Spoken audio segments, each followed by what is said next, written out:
Hi friends, అందరికీ నమస్కారం. అంజలి కథలకి స్వాగతం. ఈరోజు జానపద కథ పేరు కర్పూరిక కథ. ఇది కథా సరిత్సాగరంలోని కథ. ఈ కథను రచించిన వారు ఏఎన్ జగన్నాథ శర్మ గారు. రాకుమారుడు నరవాహన దత్తుడు ఒకనాడు సపరివారంగా వేటకు వెళ్ళాడు. అడవిలో క్రూర మృగాల్ని వేటాడి అలసిపోయాడు. అలసిపోయిన రాకుమారుడు విశ్రమించేటందుకు తగిన ఏర్పాట్లు చేసి పరివారమంతా కొంత దూరంలో కబుర్లలో పడింది. కాసేపటికి నరవాహన దత్తుడు బడలకి నుంచి తేరుకున్నాడు. మిత్రుడు గోముకుణ్ణి కేకేశాడు. చెప్పు మిత్రమా, ఎందుకు పిలిచావు? దత్తుణ్ణి సమీపించాడు గోముకుడు. అలా దూరంగా వెళ్ళి గోళీలాడుకుందాన్రా అన్నాడు దత్తుడు. ఈ వయసులో చిన్నపిల్లాడిలా గోళీలేంటి మహారాజా? నవ్వాడు గోముకుడు.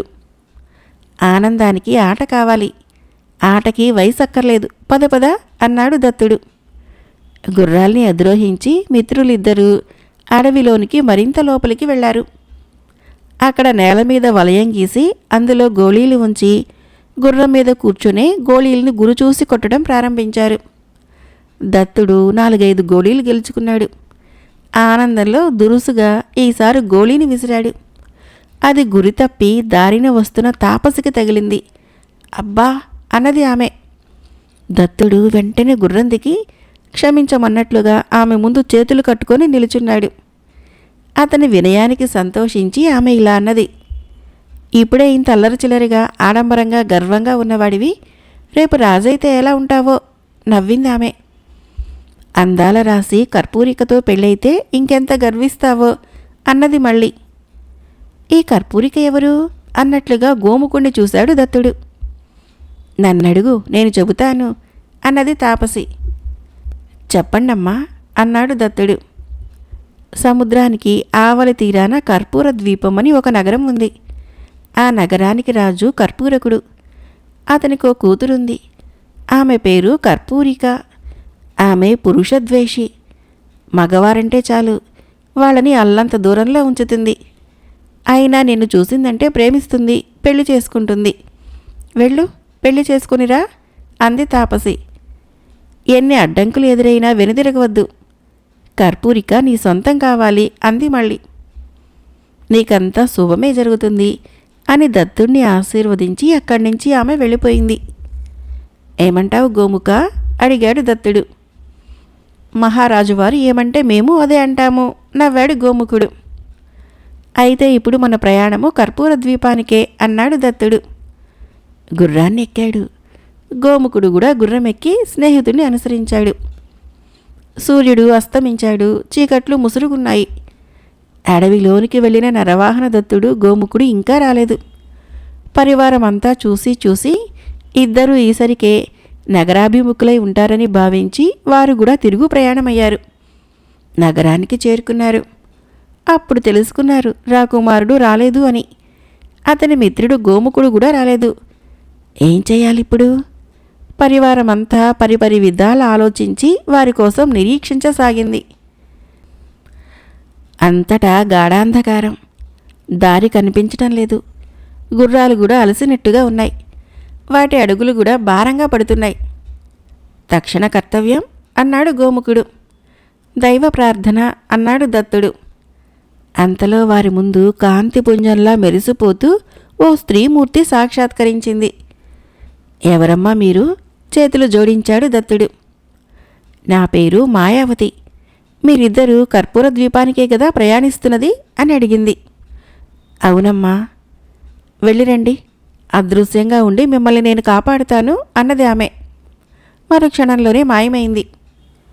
చూసావా, దైవాన్ని తలుచుకుంటే ఎంత మంచి జరిగిందో అన్నాడు దత్తుడు. గుర్రాన్ని దిగాడు. గోముకుడు కూడా గుర్రం దిగాడు. ఇద్దరూ దగ్గరలో ఉన్న చెట్టెక్కారు. తెల్లారే వరకు చెట్టు మీదే ఉండటం క్షేమం అనుకున్నారు. ఓ రాత్రివేళ అక్కడికి సింహం ఒకటి వచ్చింది. చెట్టు క్రింద వడ్డించిన విస్తరులా ఉన్న గుర్రాల మీదకి దూకింది. దత్తుడు సింహాన్ని అదిలిస్తూ కత్తితో క్రిందకి దిగాడు. అయినా ఫలితం లేకపోయింది. సింహము గుర్రాల్ని చంపేసి పారిపోయింది. ఇంతలో తెల్లగా తెల్లారిపోయింది. గుర్రాలు లేకపోవడంతో ఇద్దరూ కాలినడకన బయలుదేరారు. కొన్నాళ్ళు నడిచి నడిచి సముద్ర తీరానికి చేరుకున్నారు. అక్కడ పెద్ద పెద్ద బురుజులతో ఉన్న కోటని చూశారు. ఆశ్చర్యపోయారు. కోటలో బంగారంతో నిర్మించిన రాజమందిరాన్ని చూశారు. మరింతగా ఆశ్చర్యపోయారు. ఏదో మహానగరం బాగున్నదనుకున్నారు. ముందుకు నడిచి బజారు చేరుకున్నారు. ఆ బజారులో అంతా అందరూ కొయ్య బొమ్మలే. వర్తకుల దగ్గర నుంచి కొనుగోలుదారుల వరకు అందరూ బొమ్మలే. వారిలో వారికి మాటలు లేవు, అన్నీ చేతలే. చిత్రంగా ఉందనిపించింది. దత్తుడు, గోముఖుడు ఒకరినొకరు చూసుకుని నవ్వుకున్నారు. బజారే ఇలా ఉంటే రాజమందిరం ఇంకెలా ఉంటుందో చూద్దామా అడిగాడు దత్తుడు. చూద్దామా కాదు, చూడాల్సిందే అన్నాడు గోముఖుడు. పరుగున ఇద్దరు రాజమందిరంలోకి ప్రవేశించారు. అక్కడ కూడా అంతే. గుర్రాలు, ఏనుగులు అన్నీ కొయ్య బొమ్మలే, యంత్రాలే. అద్భుతం, పరమాద్భుతం అనిపించింది ఇద్దరికి. మరింత ముందుకు నడిచారు. సభాభవనం కనిపించింది. ప్రవేశించి చూశారు. అక్కడ రత్న సింహాసనం మీద రాజులా ఒక వ్యక్తి కూర్చొని కనిపించాడు. ఇద్దరూ అతనికి నమస్కరించారు. వారి సంస్కారానికి ముచ్చటపడిన ఆ వ్యక్తి మిత్రులిద్దరినీ ఆహ్వానించాడు. కుర్చీలు చూపించి కూర్చోమన్నాడు. కూర్చున్నారు ఇద్దరు. చెప్పండి, ఎవరు మీరు? ఇక్కడికి ఎందుకు వచ్చారు అడిగాడు ఆ వ్యక్తి. వేటకని అడవికి రావటము, గోళీలు ఆడుకోవటము, తాపసి కర్పూరికను గురించి చెప్పటము అంతా తెలియచేసి కర్పూర ద్వీపానికి ప్రయాణమైతూ దారిలో ఈ మందిరాన్ని, మరమనుషుల్ని చూసి వచ్చామన్నాడు దత్తుడు. అతడి మాటల్లో రాచరికము, వినయము కొట్టొచ్చినట్లుగా కనిపించడంతో ఆ వ్యక్తి ఎంతగానో సంతోషించాడు. ఇలా అడుగుతున్నానని మీరేమీ అనుకోకపోతే చెప్పండి మహానుభావ, మీరెవరు? ఈ నగరం ఎందుకిలా ఉంది? అన్నీ అంతటా ఈ బొమ్మలేమిటి అడిగాడు దత్తుడు. ఆ వ్యక్తి ఇలా చెప్పసాగాడు. నా పేరు రాజ్యధరుడు. నాకు అన్న, వాడి పేరు ప్రాణధరుడు. మేము వడ్రంగులం. కొయ్యతో ఎలాంటి బొమ్మలైనా చేయగల నేర్పరులం. మయుడు దగ్గర నుంచి మేము ఆ విద్యను నేర్చుకున్నాం. మాది కాంచీ నగరం. ఆ నగరానికి బాహుబలుడు రాజు. అతను అనేక రాజ్యాలను జయించాడు. జయించి సంపాదించిన ధన కనకాన్నంతా కోశాగారంలో నిండుగా దాచిపెట్టాడు. అన్న ప్రాణధరుడికి స్త్రీ వ్యామోహం పెచ్చు. రోజుకో వేశ్య కావాలతనికి. వేశ్యల కోసము తాత తండ్రుల నుంచి మాకు సంక్రమించిన ఆస్తినంతటినీ తగలబెట్టేశాడు. తనకు చెందిన ఆస్తిపాస్తులే కాకుండా నాకు చెందినవి కూడా ఖర్చు చేసేశాడు అతను. ఆ పైన నేను సంపాదించింది ఒక్క వరహా కూడా మిగల్చలేదు. అంతా హారతి కర్పూరం చేసేశాడు. డబ్బున్నప్పుడు, డబ్బు తెచ్చినప్పుడే వేశ్యలు అభిమానించేది, లేనప్పుడు పట్టించుకోరు. డబ్బు లేకపోవడంతో ప్రాణధరుణ్ణి అలాగే పట్టించుకోలేదు. వేశ్యలు లేకుండా జీవించలేని ప్రాణధరుడు ఆ వేశ్యల కోసము, డబ్బు కోసము 2 కొయ్య హంసల్ని తయారు చేశాడు. అవి ఎగిరేందుకు యంత్రాలను కూడా తయారు చేసి వాటికి అమర్చాడు. చెప్పిన చోటికి ఎగరటానికి, తిరిగి రావటానికి ఆ హంసలకి తాడు ఏర్పరిచి దాని సాయంతో వాటిని రాజుగారి కోశాగారానికి పంపేవాడు. రాత్రివేళ హంసలు కోశాగారం కిటికీలో నుంచి లోపలికి ప్రవేశించి అక్కడ ఉన్న బంగారు ఆభరణాలని ముక్కున కరిచి తెచ్చి అన్నకు ఇస్తుండేవి. వాటిని అమ్మి అన్న సరదాలన్నీ తీర్చుకునేవాడు. ప్రతి రాత్రి ఇదే పని. హంసలు కోశాగారాన్ని కొల్లగొట్టేవి. నేను వద్దన్నా వినేవాడు కాదు అన్న. ప్రమాదం అని హెచ్చరించినా ఖాతరు చేయలేదు అతను. మూసిన తలుపులు మూసినట్టుగానే ఉంటున్నాయి. కట్టుదిట్టమైన కాపలాగానే ఉంటుంది. కోశాగారంలో మాత్రము నగలు మాయమవుతున్నాయి. కోశాధికారికి అంతు పట్టేది కాదిది. రాజుగారికి చెప్పక తప్పని పరిస్థితి చెప్పాడు అతను రాజుకి. విన్నంతనే రాజుగారు ఆశ్చర్యపోయారు. ఎలుకలు ఉన్నాయేమో గమనించారా అడిగాడు రాజు. లేవు మహారాజా. ఎలుకలు లేకుండా రాకుండా మనం జాగ్రత్తలు తీసుకుంటున్న సంగతి మీకు తెలిసిందే అన్నాడు కోశాధికారి. ఎలుకలు లేక మూసిన తలుపులు మూసినట్టే ఉండి కాపలాదారులున్న కోశాగారాన్ని కొల్లగొడుతున్నారంటే ఇదేదో చాలా తీవ్రంగా ఆలోచించాల్సిందే. ఓ పని చేయండి, మరికొందరు కాపలాదారుల్ని పెట్టి రాత్రి పగలు నిశితంగా గమనించండి చెప్పాడు రాజు. రాజాజ్ఞ ప్రకారము కొత్తగా ఇంకొందరు కాపలాదారుల్ని నియమించి కోశాగారాన్ని రెప్పవేయకుండా గమనించసాగారు. రాత్రి అయింది. అన్న పంపిన హంసలు కోశాగారం కిటికీ మీద వాలాయి. తర్వాత కిటికీ తలుపులు తెరుచుకొని లోపలికి ప్రవేశించాయి. నగలని ముక్కున కరుచుకొని ఎగిరిపోతూ ఉండగా అప్పటికే హంసల్ని గమనించిన కాపలాదారులు వాటి తాళ్లను తెంచివేశారు. తాళ్ళు తెగిపోవడంతో హంసలు ఎగరలేకపోయాయి, క్రింద పడిపోయాయి. కాపలాదారులు పట్టుకున్నారు వాటిని. తెల్లవారితే రాజుగారికి చూపించే ప్రయత్నాల్లో ఉన్నారు. తాడు తెగిపోయి హంసలు పట్టు తప్పాయని తెలుసుకున్న ప్రాణధరుడు కాపలాదారులకి హంసలు చిక్కి ఉంటాయని ఊహించాడు, భయపడ్డాడు. పరుగు పరుగున నా దగ్గరికి వచ్చాడు. రాజ్యధర, హంసలు తిరిగి రాలేదు. ఇదిగో తాడు తెగిపోయింది అంటే హంసలు కోశాగారం కాపలాదారులకు చిక్కినట్టే. ఇంకేముంది, మనం రాజుగారికి దొరికిపోయినట్టే. రేపు ఉదయము రాజుగారు హంసల్ని చూసిన మరుక్షణము అవి ఎవరు చేసింది, చేయగలరన్నది ఇట్టే వాకబు చేస్తారు. మనమన్నది తెలిసిపోతుంది. కొయ్యతో ఎలాంటి బొమ్మలైనా చేయగలిగి వాటికి యంత్రాలు బిగించి పరుగులు తీయగలిగించేది మనమే. నగరంలో ఎవరినడిగినా ఈ సంగతి చెబుతారు. అయిపోయింది రాజ్యధర, రాజుగారికి మనం చిక్కిపోయినట్లే అని గోల పెట్టాడు. తప్పు చేస్తే రాజుగారి శిక్షలు ఎలా ఉంటాయో మనకి బాగా తెలుసు. కోశాగారాన్ని కొల్లగొట్టినందుకు గాను మనకి పెద్ద శిక్ష వేస్తారు. మరణశిక్ష విధించినా విధిస్తారు. తప్పించుకోవాలి రాజ్యధర. రాజుగారి శిక్ష నుంచి మనం తప్పించుకోవాలి. తప్పించుకోవాలంటే ఈ నగరాన్ని ఈ రాత్రికి రాత్రే విడిచిపోవటం మంచిది. నా దగ్గర ఒక విమానం ఉంది. కొయ్య విమానమైనా 800 యోజనాలు పోతుంది. పద వెళ్ళిపోదాము అన్నాడు మళ్ళీ. నేను ఎలాంటి సమాధానము ఇవ్వలేదు, చూస్తూ నిలుచున్నానంతే.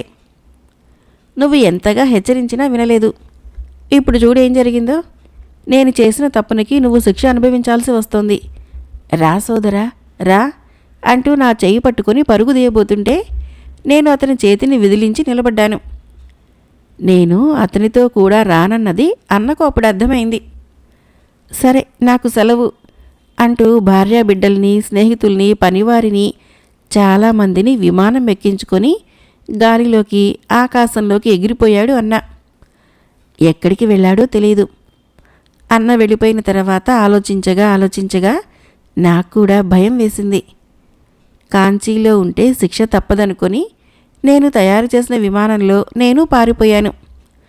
400 యోజనాలు ప్రయాణించాను. క్రిందకి చూస్తే ఈ సముద్ర తీరం కనిపించింది. దిగాను. పక్షి కూడా లేదక్కడ. అలా ఉంది ఈ ప్రాంతం. సాటి మనిషి లేకపోతే మనుగడ కష్టమనుకొని మనిషి కోసం వెతుకుతూ వచ్చాను. మనిషి కనిపించలేదు, కానీ ఇదిగో ఈ రాజమందిరం కనిపించింది. ఇక్కడ కూడా ఎవరూ లేరు. తోటలో చూశాను. పళ్ళ చెట్లు తప్ప పురుగు కూడా కనిపించలేదు. పళ్ళను చూస్తే ఆకలి వేసింది. తెంపి తిందామనుకుంటూ ముందు స్నానం చేస్తే బాగుండు అనిపించింది. కొలను కనిపించింది. ఆనందించి స్నానం చేశాను. కడుపారా పళ్ళు తిన్నాను. నిద్ర వస్తున్నట్లు అనిపిస్తే మందిరంలోని హంసతూలికా తల్పం మీద పడుకున్నాను. పడుకొని ఆలోచించసాగాను. నేను తప్ప మరొక ప్రాణి లేదిక్కడ. ఒంటరిగా ఉండి నేను చేయగలిగేది కూడా లేదు. కాబట్టి ఇక్కడి నుంచి వెళ్ళిపోవటం ఉత్తమం. ఈరోజు గడవని రేపు వెళ్ళిపోదాము అనుకుంటూ నిద్రలోకి జారుకున్నాను. నిద్రలో నేనొక కలగన్నాను. ఆ కలలో నెమలి మీద ఒక అందమైన బాలుడు వచ్చి నాతో ఇలా అన్నాడు. రాజ్యధర, నీవిక్కడే ఉండు, ఎక్కడికి వెళ్ళకు. నీకిక్కడే క్షేమం. ఆకలి అనిపిస్తే అన్నం కోసము మధ్యమపురానికి వెళ్ళు. బాలుడు అన్న మాటలు చెవుల్లో ప్రతిధ్వనిస్తూ ఉండగానే నాకు మెలకువ వచ్చింది. ఈ బాలుడెవరు, ఇక్కడే ఉండమంటున్నాడెందుకు అని ఆలోచించాను. ఆలోచించగా ఆ బాలుడు సామాన్యుడు కాడని, దైవస్వరూపుడు కుమారస్వామి అని తెలుసుకున్నాను. పూర్వజన్మలో చేసుకున్న పుణ్యఫలం. ఆ దేవుణ్ణి చూడగలిగాననుకున్నాను. స్వామి చెప్పినట్టుగా ఇక్కడే ఉండటము మంచిదనుకొని ఉండిపోయాను. ఆకలి అనిపిస్తే మధ్యమపురానికి వెళ్ళాను. అక్కడ కూడా మనిషి కనిపించలేదు. కానీ బంగారు పాత్రలో కావలసిన ఆహార పదార్థాలు కనిపించాయి. కావాలనుకున్నది ముందుకు వచ్చింది. కడుపు నిండా తిన్నాను.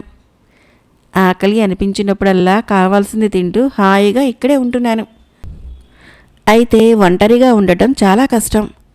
అందుకని భార్య పరిజనులు కావాలని స్వామిని ఎంతగానో ప్రార్థించాను. ఫలితం లేకపోయింది. వారెవరూ రాలేకపోయారు ఇక్కడికి. దాంతో జనాలని నేనే సృష్టించసాగాను. రకరకాల కొయ్యబొమ్మలు చేసి వాటికి యంత్రాలు బిగించి చేతలన్నీ చేతనయ్యేటట్లు చేశాను. మాట తెప్పించలేకపోయాను. చతురంగ బలాలు, చతుర్వర్ణాలు సృష్టించి తమాషా చూస్తున్నాను. నేనీ తీరానికి రారాజుని. భగవంతుడు నాకిలా రాసిపెట్టున్నాడు అంటూ తన కథను ముగించాడు రాజ్యధరుడు. బాగుంది మీ కథ అంటూ లేచి నిల్చున్నాడు దత్తుడు. గోముఖుడు కూడా లేచి నిల్చున్నాడు. ఎక్కడికి వెళ్ళాలని లేచి నిల్చున్నారిద్దరూ అడిగాడు రాజ్యధరుడు. అదే ఆలోచించాలి అని నవ్వాడు దత్తుడు. ఆ సంగతి రేపు ఆలోచించండి. ఈరోజు నా అతిథులుగా ఇక్కడే ఉండండి అన్నాడు రాజ్యధరుడు. పెద్దాయన మాట ఎందుకు కాదనటం? సరేనానండి మహారాజా అన్నాడు గోముఖుడు. సరే అన్నాడు దత్తుడు. ఆనందించాడు రాజ్యధరుడు. ఇద్దరిని తోటలోనికి తోడుకుని వచ్చాడు. అక్కడ చెట్లకు ఉన్న పళ్ళని చూసి పిల్లాడిలా వాటిని ఎగిరి అందుకోబోయాడు గోముఖుడు. అతన్ని వారించాడు రాజ్యధరుడు.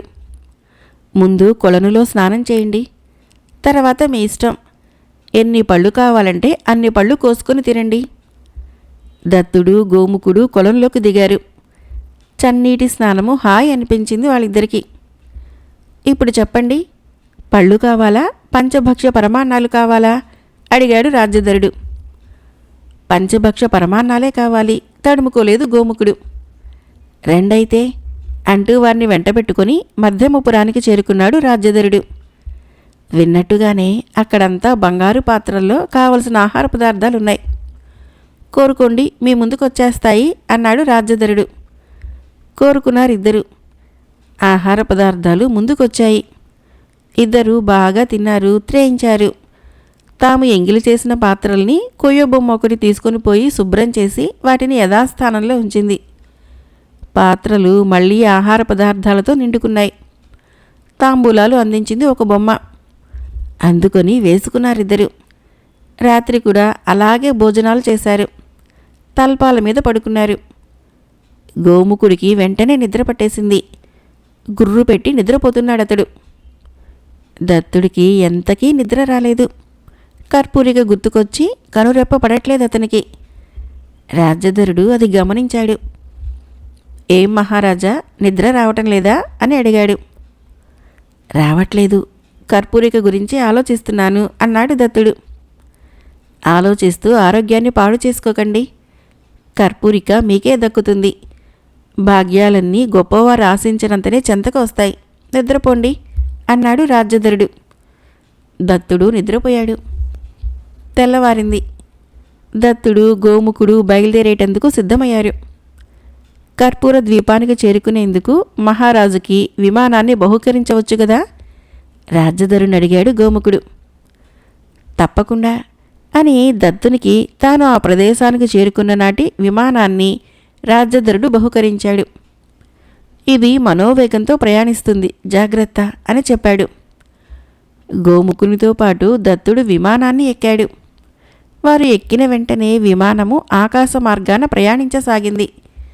క్రింద సముద్రము పెద్ద చెరువులా కనిపిస్తూ ఉంటే అది చూసి ఆనందించాడు గోముఖుడు.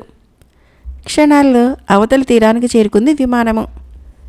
కర్పూర ద్వీపంలో ఆగింది. ఇద్దరూ క్రిందకి దిగారు.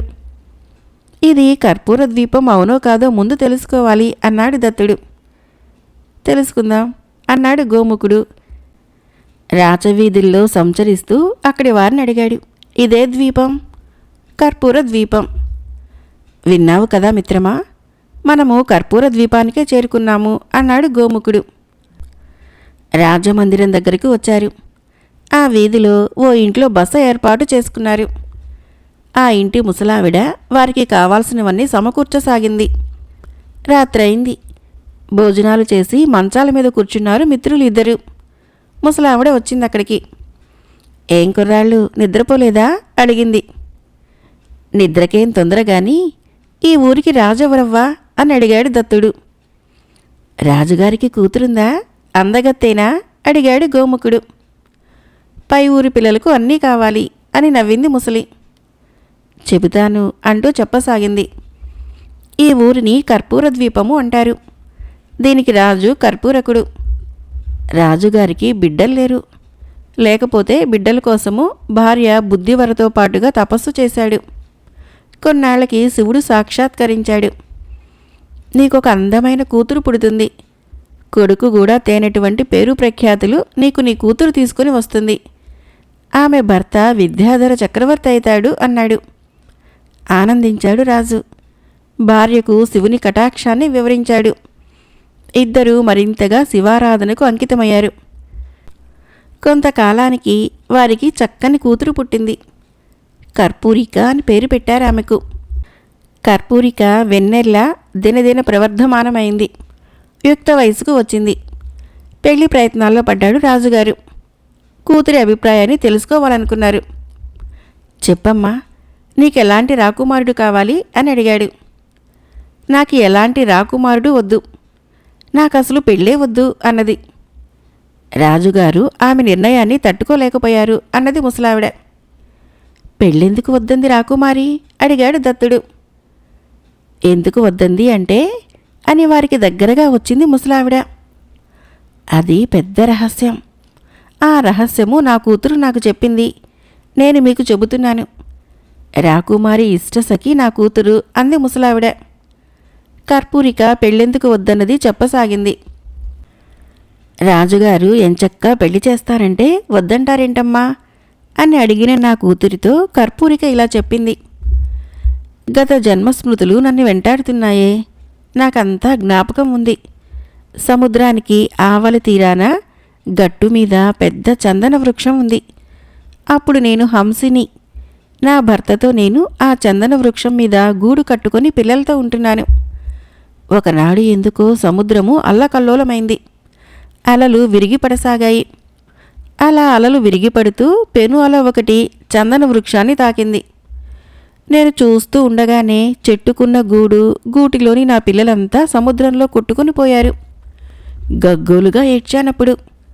మేత మానివేసి దగ్గరలోని శివాలయంలో లింగం ముందు కూర్చున్నాను. నా పిల్లల్ని నాకివ్వమని దేవుణ్ణి ప్రార్థించసాగాను. ఎంత ప్రార్థించినా ఫలితం లేకపోయింది. వారము 10 రోజులు నెలైనా దేవుడికి నా మీద కనికరం కలగలేదు.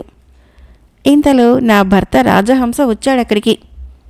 తిండి మాని శివారాధనలో చిక్కిపోతున్న నన్ను చూసి ఇలా ఓదార్చాడు. పోయిన వాళ్ళతో పాటు మనము పోతామా చెప్పు? వాళ్ళకి ఈ నేల మీద నూకలు రాసిపెట్టి లేవు, చనిపోయారు. జరిగింది మర్చిపోవాలి. లే, ఇన్ని తిండి గింజలు తెచ్చాను, తిను. నాకు అతని మాటలు రుచించలేదు. లింగాన్ని వదిలి రాలేదు. మనకేమంత వయసు అయిపోయిందని? కావాలనుకుంటే పిల్లలు పుట్టకుండా పోరు, రా అంటూ నన్ను దగ్గరగా తీసుకుపోయాడు. ఆగక్కడ, గట్టిగా అరిచాను. నాకు ఆ క్షణంలో అతను నా భర్తగా, పిల్లలకు తండ్రిగా గాక ఒక కాముకుడిగా కనిపించాడు. ఛీ అనిపించాడు. పురుషులు పాపాత్ములు. వారికి పిల్లలు ప్రేమలు అక్కరలేదు. కావలసింది సుఖం. శారీరక సుఖమే వారికి ప్రధానమనిపించింది. అటువంటి భర్తతో కాపురం చేయలేననిపించి చనిపోవాలనుకున్నాను. గుండెల్లో శివుణ్ణి ప్రార్థిస్తూ నా భర్త చూస్తూ ఉండగానే లింగాన్ని విడిచిపెట్టి ఒక్క అంగలో ఎగిరి వెళ్ళి సముద్రంలో పడిపోయాను. పడిపోతూ వచ్చే జన్మలో గత జన్మ స్మృతులతో రాకుమారిగా పుట్టాలని దేవుణ్ణి ప్రార్థించాను. నా ప్రార్థన ఫలించింది. రాకుమారిగా పుట్టాను అన్నది కర్పూరిక. కర్పూరిక కష్టాలు విన్న నా కూతురు కన్నీళ్లు పెట్టుకున్నది.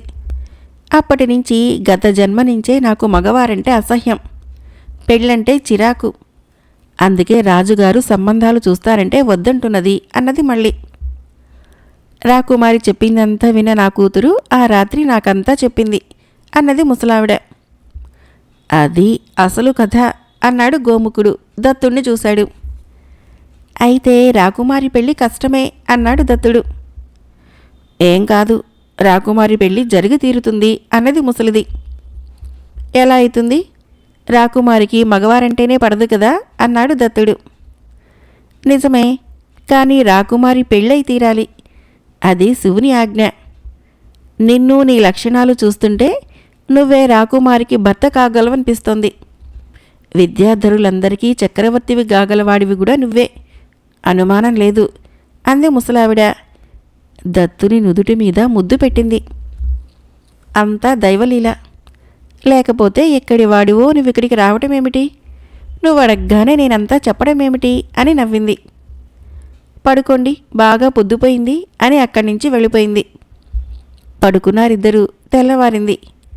దత్తుడు దీర్ఘాలోచనలో ఉన్నట్లుగా కనిపించాడు. ఏమిటి మహారాజా ఆలోచిస్తున్నారు అన్నాడు గోముఖుడు. కర్పూరికను దారిలోకి ఎలా తీసుకురావాలన్నది ఆలోచిస్తున్నాను అన్నాడు దత్తుడు. మగవాడంటేనే మండిపడే రాకుమారి దారిలోకి ఎలా వస్తుంది మహారాజా? వస్తుంది, దానికో పథకం వేశాను. ఏంటది అడిగాడు గోముఖుడు. పథకం ఏంటన్నది గోముఖుని చెవులో వివరంగా చెప్పాడు దత్తుడు. అద్భుతం, చప్పట్లు చరిచి మెచ్చుకున్నాడు గోముఖుడు. ఆ పథకం ప్రకారము వ్రతదీక్షలో ఉన్న వ్రతీవలే వేషం వేసుకొని దత్తుడు బయలుదేరాడు. అతన్ని అనుసరించాడు గోముఖుడు. రాజమందిరానికి చేరుకున్నారిద్దరు. అక్కడే ముఖద్వారం దగ్గర నిలబడ్డారు.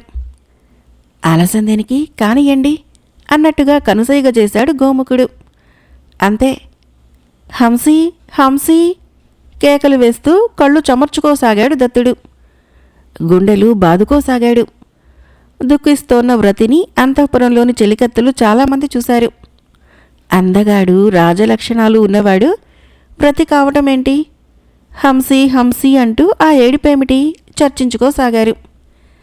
చెలికత్తెలు అలా చర్చించుకుంటూ ఉన్న సమయంలోనే అటుగా వచ్చింది కర్పూరిక. ఏమిటే మాట్లాడుకుంటున్నారు అని అడిగింది. ముఖద్వారం దగ్గర ఒక వ్రతి ఉన్నాడమ్మా. హంసీ హంసీ అంటూ ఏడుస్తున్నాడు, గుండెలు బాదుకుంటున్నాడు చెప్పారు. హంసీ హంసీ అని ఏడుస్తున్నాడా? గుండెలు బాదుకుంటున్నాడా? ఎవరై ఉంటారబ్బా? గత జన్మలోని తన పేరు పెట్టి పిలుస్తూ విలపిస్తున్నాడంటే ఏమై ఉంటుంది? ఆలోచనలో పడింది కర్పూరిక. తర్వాత తేరుకుంది. ఆ వ్రతిని ఇక్కడికి తీసుకుని రండి, వెళ్ళండి ఆజ్ఞాపించింది. చిలికత్తెలు పరుగు పరుగున రాజమందిరం ముఖద్వారానికి చేరుకున్నారు. మా రాకుమారి మిమ్మల్ని రమ్మంటోంది, రండి. దత్తుడు గోముఖులను ఆహ్వానించారు. పదండి అన్నాడు దత్తుడు. గోముఖుణ్ణి చూసి నవ్వాడు. అనుకున్నట్టుగానే అంతా సజావుగా జరుగుతున్నందుకు ఇద్దరికిద్దరూ ఆనందించసాగారు. వ్రతివేషంలో ఉన్న దత్తుడు అందంగా ఉన్నాడు, బాగా అలంకరించుకొని ఉన్నాడు. కనురెప్పలు ఎత్తి చూస్తే చాలు కావాలనుకుంటారు స్త్రీలు. అలా ఉన్నాడతను, మన్మధుడిలా ఉన్నాడు. హంసీ హంసీ అంటూ ఎందుకు ఏడుస్తున్నావు? ఏం జరిగింది అని అడిగింది కర్పూరిక. అప్పుడు తలెత్తి ఆమెను చూశాడు దత్తుడు. పాలరాతి బొమ్మలా ఉంది కర్పూరిక. పరువాలతో పొంగిపోతోంది. అద్భుత సౌందర్య రాశి ఆమె. ఆ రాశి తన సొంతం కావాలనుకున్నాడు దత్తుడు. అడుగుతున్నది నిన్నే, ఏంటలా చూస్తున్నావు రెట్టించింది కర్పూరిక. సమాధానం నేను చెబుతాను రాకుమారి కల్పించుకున్నాడు గోముఖుడు. చెప్పు అంది కర్పూరిక. గత జన్మలో ఈ వ్రతి హంస, భార్య హంసి. పిల్లలతో పాటుగా ఇతను సముద్రపు టొడ్డున చందన వృక్షం మీద ఉండేవాడు. ఒకనాడు సముద్రపు టలలకు చెట్టు మీద పిల్లలు కొట్టుకుపోయారు. అది తట్టుకోలేక హంసి సముద్రంలో పడి మరణించింది. భార్య పిల్లలు పోవటంతో జీవితం మీద విరక్తి కలిగి హంసగా ఇతను ఈశ్వరుని ప్రార్థించి ప్రాణత్యాగానికి పాల్పడ్డాడు. అయితే గత జన్మ స్మృతి కావాలని, రాకుమారునిగా తాను జన్మించాలని, భార్య హంసి కూడా రాకుమారిగా జన్మించి భార్య కావాలని భగవంతుణ్ణి వేడుకున్నాడు అన్నాడు గోముఖుడు. అతని మాటలకి ఆలోచనలో పడింది కర్పూరిక. ఆలోచిస్తూనే తర్వాత అని అడిగింది. భగవంతుని కటాక్షం మేరకు ఇతను ఇప్పుడు కౌసంబి రాకుమారుడైనాడు. పేరు నరవాహన దత్తుడు. కోరుకున్నట్లుగానే పూర్వజన్మ స్మృతి కూడా ఉంది. ఇతను పుట్టినప్పుడు విద్యాధర చక్రవర్తి కాగలడని ఆకాశవాణి పలికింది. చక్రవర్తి సంగతేమో కానీ యువరాజైనాడు. మదన మంజుకని పెళ్లి చేసుకున్నాడు. ఆ తర్వాత విద్యాధరి రత్నప్రభను కూడా పెళ్ళాడాడు. రత్నప్రభ ఇతన్ని వరించి మరీ పెళ్లి చేసుకుంది. 2 భార్యలున్న హంసిని మర్చిపోలేకపోతున్నాడు ఇతను. ఇటీవలే వేటకి వెళ్ళాం. అక్కడ ఒక తాపసి తారపడింది, ఓ కథ చెప్పింది అన్నాడు గోముఖుడు. ఏంటా కథ అడిగింది కర్పూరిక. ఆ తాపసి చెప్పిన కథేంటంటే, పూర్వము మన్మధుడు శాప కారణంగా హంసగా జన్మించాట. అతని భార్యగా ఒక అప్సరస కూడా శాప కారణంగానే హంసిగా జన్మించిందట. పిల్లలతో 2 సముద్రపుటొడ్డున ఒక చెట్టు మీద ఉంటూ ఉండగా అక్కడి అలలకి పిల్లలు కొట్టుకుపోయారని, అది తట్టుకోలేక హంసి ప్రాణత్యాగం చేసిందని చెప్పింది. నాటి హంస ఎవరో కాదు, ఇతనేనని చెప్పి హంసి కూడా రాకుమారి కర్పూరికగా జన్మించిందని, కర్పూర ద్వీపంలో ఉన్నదని చెప్పింది. పోయి భార్యను కలుసుకోమంది. అంతే, బయలుదేరి ఇక్కడికి వచ్చాము అన్నాడు గోముఖుడు. నిజమా? ఆశ్చర్యపోయింది కర్పూరిక. నిజం రాకుమారి, మీ మీది ప్రేమతో యువరాజు పడ్డ కష్టాలన్నీ ఇన్ని కావు. ఎన్ని అడవులు దాటామో, ఎన్ని కొండలు ఎక్కామో మాకే తెలియదు. ఎలాగైతేనేం సముద్ర తీరానికి చేరుకున్నాం. అక్కడ వడ్రంగి రాజ్యధరుడు పరిచయమయ్యాడు. అతను మా కథంతా విన్నాడు. మిమ్మల్ని చేరేటందుకు గాను విమానాన్ని ఇచ్చాడు. దానిలో ప్రయాణించి ఇక్కడికి చేరుకున్నాము అన్నాడు గోముఖుడు. కొనగంట కర్పూరికను గమనించాడు. తను చెప్పిన కథను ఆమె నమ్ముతున్నట్లుగా అనిపించింది అతనికి. హంసి హంసి అని విలపిస్తున్నది అందుకే. మీకోసమే ఆవేదన. చూడండి మిమ్మల్ని ఎలా చూస్తున్నాడో. జన్మ జన్మల బంధాన్ని కాదనకండి రాకుమారి, యువరాజా వారిని వరించండి అని చేతులు జోడించాడు గోముఖుడు. యువరాజుకి మీరేమైతారు అడిగింది కర్పూరిక. స్నేహితుణ్ణి కాబట్టే నాకన్నీ తెలిసాయి. తనే నాకీ వివరాలన్నీ చెప్పుకొచ్చారు అన్నాడు గోముఖుడు. రాజా అంటూ కర్పూరిక కళ్ళల్లోకి చూస్తున్న దత్తుణ్ణి పిలిచాడు. ఆ పిలుపుని వినిపించుకోలేదతను. రాజా రెట్టించి పిలిచాడు గోముఖుడు. అప్పుడు తేరుకున్నాడు దత్తుడు. ఏంటి అన్నాడు. రాకుమారిని మీరలా చూడటం భావ్యం కాదు అన్నాడు గోముఖుడు. ఇన్నేళ్లకు నా భార్యను నేను చూశాను. ఆ ఆనందంలో మర్యాదల్ని అతిక్రమించానేమో గోముఖుడితో అన్నాడు దత్తుడు. క్షమించండి రాకుమారి, కర్పూరిక ముందు తలదించుకున్నాడు. అతను తలదించుకుంటూ ఉంటే వద్దు వద్దన్నట్లుగా వారించబోయిందామె. ఆసరికే అతను తలదించుకున్నాడు. బాధపడింది కర్పూరిక. భార్య ముందు భర్త తలదించుకోవటమా? తప్పు తప్పు. గత జన్మలో అతడు తప్పు చేశాడనుకుంది, వద్దనుకుంది, ప్రాణత్యాగం చేసింది. ఎంతగా పొరబడింది. అపార్థం చేసుకుంది అతన్ని. ప్రేమించే భర్తను ఇంకా దూరం చేసుకోవటం, ఈ జన్మలో కూడా కాదనుకోవటం మరో తప్పు అవుతుంది. ఆ తప్పు చేయకూడదనుకుంది కర్పూరిక. స్వామి అంది దత్తుణ్ణి. దేవి అన్నాడు ఆనందంగా దత్తుడు. నేను మీ ప్రేమదాసిని. నా ముందు మీరు తల వంచటం బాగోలేదు. రాకుమారులు శిరస్సెత్తుకొని నిలబడాలి అంది. నవ్వింది. ప్రవేశ ద్వారం వైపు చూసి చప్పట్లు జరిచింది. ఎవరెక్కడా పిలిచింది. చెప్పండమ్మా పరిగెత్తుకుంటూ వచ్చారు పరిచారికలు. వీరిద్దరికీ సకల సౌఖ్యాలు చేకూర్చండి ఆజ్ఞాపించింది. దత్తుణ్ణి గోముఖుణ్ణి వారు తోడుకుని పోయారు. ఆ రాత్రి తండ్రిని కలిసింది కర్పూరిక. దత్తుని రాక దగ్గర నుంచి అతడి గత జన్మ కథంతటినీ వివరించింది. నా భర్త నాకు కావాలి తండ్రి, వారితో నా పెళ్లి జరిపించండి అని ప్రార్థించింది. కర్పూరిక పెళ్లికి ఒప్పుకోవటము రాజుకి మహదానందం కలిగింది. అల్లుడు కాబోయే విద్యాధర చక్రవర్తి అని తెలియటంతో అతని సంతోషానికి అంతు లేకుండా పోయింది. కూతురు కోరినట్టుగానే పెళ్లి జరిపించాడతను. దత్తుణ్ణి గుండెలకు హత్తుకున్నాడు. కోటాను కోట్ల బంగారు నాణాల్ని, కుంచాలకు కుంచాలు కర్పూరాన్ని, లెక్కలేనన్ని దుస్తుల్ని అల్లుడికి బహూకరించాడతను. ఆభరణాలు, ఆత్మీయ దాసీ జనాన్ని కూడా సమర్పించాడు. కొద్ది రోజులు గడిచాయి. అత్తవారింటికి కర్పూరికను తోడుకొని వెళ్లేటందుకు సిద్ధమయ్యాడు దత్తుడు. ఎలా వెళ్తాం అడిగింది కర్పూరిక. నేను గోముఖుడు వచ్చిన విమానం ఉందిగా అన్నాడు దత్తుడు. వందలాది దాసీ జనాల్ని, నాన్నగారిచ్చిన సువర్ణాన్ని తీసుకుని వెళ్లాలంటే ఆ విమానం సరిపోదు. వేరే విమానం కావాలి, తయారు చేయిద్దాము అన్నది. ఇప్పటికిప్పుడు ఎవరు చేస్తారు అని అడిగాడు. మా దగ్గర ప్రాణధరుడు ఉన్నాడు. అతడు పేరు మోసిన వడ్రంగి. కావలసిన విమానాన్ని ఇట్టే చేసిస్తాడు అన్నది కర్పూరిక. అన్నదే ఆలస్యం. ద్వారపాలకుణ్ణి పిలిపించింది. ప్రాణధరుణ్ణి ప్రవేశపెట్టమని ఆజ్ఞాపించింది. రాజ్యధరుడు చెప్పగా ప్రాణధరుడు పేరు విన్నాడు. ప్రాణధరుడు అన్నా అని అతను చెప్పినట్లుగా గుర్తు. ఆలోచించసాగాడు దత్తుడు. అంతలో ప్రాణధరుడు రానే వచ్చాడు. చెప్పండమ్మా, పిలిచారట. చేతులు కట్టుకొని నిల్చున్నాడు ప్రాణధరుడు. కౌసంబికి వెళ్ళేటందుకు విమానం కావాలి. మాతో పాటుగా దాసదాసీ జనము, బంగారము, వస్త్రాలు, కానుకలన్నీ పట్టేటట్లుగా ఉండాలి. అంత పెద్ద విమానం కావాలి. త్వరలోనే చేసిపెట్టు చెప్పింది కర్పూరిక. చేసి పెట్టడం ఎందుకమ్మా, నా విమానమే ఉందిగా, మీరందరూ పడతారందులో. పెద్ద విమానం సరిపోతుంది అన్నాడు ప్రాణధరుడు. అంతఃపురం కిటికీలో నుంచి దూరంగా ఉన్న విమానాన్ని చూపించాడు. చాలా పెద్దది మెచ్చుకున్నాడు దత్తుడు. నువ్వు రాజ్యధరుడి అన్నవి కదూ, ప్రాణధరుణ్ణి అడిగాడు దత్తుడు. ఆ మాటకి ఆశ్చర్యపోతూ కకావికలమయ్యాడు ప్రాణధరుడు. చెప్పు, అవునా కాదా మళ్ళీ అడిగాడు.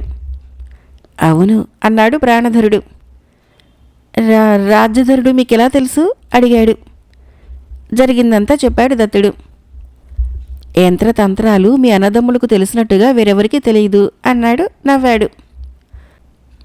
అవును మహారాజా అని సెలవు తీసుకున్నాడు ప్రాణధరుడు. మర్నాడు విమానం బయలుదేరింది. దత్తుడు కర్పూరికతో పాటు గోముఖుడు కూడా ప్రయాణించసాగాడు. ప్రాణధరుడు విమానాన్ని నడపనారంభించాడు. తమ్ముడు రాజ్యధరుణ్ణి చూస్తావా? ప్రాణధరుణ్ణి అడిగాడు దత్తుడు. చూడాలనే ఉంది. అదిగో అక్కడ కనిపిస్తూ ఉందే ఆ స్వర్ణ సౌధము, ముందు విమానాన్ని ఆపక్కడ అన్నాడు దత్తుడు. నిలిపాడు ప్రాణధరుడు. రాజ్యధరుడు వచ్చాడు. అన్నను చూసి ఆనందించాడు. గోముఖుడు, దత్తుడు కర్పూరికలను చూసి చల్లగా ఉండమన్నట్లుగా చేతులూపాడు. సాటి మనుషుల కోసం పరితపిస్తున్న రాజ్యధరునికి దాసీ జనంలో సగం మందిని బహూకరించాడు దత్తుడు. కౌసంబికి ప్రయాణమయ్యాడు. యువరాణితో నగరానికి వచ్చిన యువరాజును చూసి కౌసంబి ప్రజలు ఉత్సవాలు చేసుకున్నారు. విందు వినోదాల్లో పాల్గొన్నారు.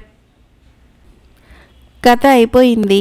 ఫ్రెండ్స్, ఈ కథ మీకు నచ్చినట్లయితే మన ఛానల్ని తప్పకుండా సబ్స్క్రైబ్ చేయండి, లైక్ చేయండి, షేర్ చేయండి, కామెంట్ చేయండి. Thank you.